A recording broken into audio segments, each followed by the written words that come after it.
എറണാകുളത്ത് RSS വിജയദശമി മഹോത്സവത്തിൽ പൂർണ്ണ ഗണവേഷത്തിലെത്തി മുൻ DGP ജേക്കബ് തോമസ്. പള്ളിക്കരയിൽ RSS കുമാരപുരം മണ്ഡലം പദസഞ്ചലനത്തിന് ശേഷം നടന്ന പൊതുപരിപാടിയിലാണ് ഗണവേഷത്തിൽ ജേക്കബ് തോമസ് അധ്യക്ഷനായി എത്തിയത്. RSSന് ജാതിയും മതവും പ്രാദേശികതയുമില്ലെന്ന് പരിപാടിയിൽ പങ്കെടുത്ത് അദ്ദേഹം പറഞ്ഞു. രാഷ്ട്രസേവനത്തിന് അനുയോജ്യമായ സംഘടന RSS ആണെന്ന് വ്യക്തമാക്കിയാണ് മുൻ DGP ജേക്കബ് തോമസ് സംഘപ്രവർത്തനങ്ങളിൽ സജീവമാകുന്നത്. മുമ്പ് RSS പരിപാടികളിൽ പങ്കെടുത്തിട്ടുണ്ടെങ്കിലും ഗണവേഷത്തിലെത്തുന്നത് ആദ്യമായാണ്. ശ്രേഷ്ഠ രാഷ്ട്ര നിർമ്മാണമാണ് RSSന്റെ ലക്ഷ്യം.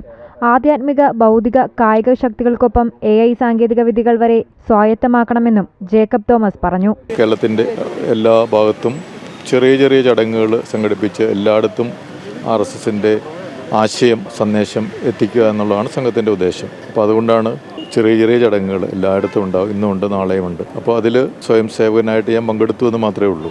ഞാനൊരു സ്വയം സേവകമായിട്ട് നമ്മുടെ രാഷ്ട്ര നിർമ്മാണത്തിൽ തീർച്ചയായിട്ടും എനിക്ക് ചെയ്യാൻ പറ്റുന്ന എൻ്റെ കഴിവുകൾ, എൻ്റെ ശക്തി, എൻ്റെ സമയം ഒക്കെ ഉപയോഗിച്ച് എന്തൊക്കെ ചെയ്യാൻ പറ്റുമോ അതൊക്കെ ഞാൻ ചെയ്യും. മറ്റ് രാഷ്ട്രീയ കാരണങ്ങളാലുള്ള പ്രചരണം, ശരിക്കും സംഘം എന്ന് പറയുന്നത് വ്യക്തികളുടെ വികസനത്തിനും അതുപോലെ സമൂഹത്തിൻ്റെ ഒരു ശാക്തീകരണത്തിനും രാഷ്ട്ര നിർമ്മാണത്തിനും മാത്രമേ ശ്രദ്ധിക്കുന്നുള്ളൂ. കിഴക്കമ്പലം PR ശ്രീജേഷ് റോഡിൽ നിന്നും ആരംഭിച്ച കുമാരപുരം മണ്ഡലം പദസഞ്ചലനം കുമാരപുരം ശിവജി നഗറിൽ സമാപിച്ചു. മൂവാറ്റുപുഴ സംഘജില്ലാ പ്രചാരക് C. സുരേഷ് ബൗദ്ധിക് നടത്തി. ശാരീരിക പ്രദർശനവും നടന്നു. ചടങ്ങിൽ രാഷ്ട്രീയ സ്വയംസേവക സംഘം കേരളത്തിൽ എന്ന പുസ്തകം പ്രകാശനം ചെയ്തു.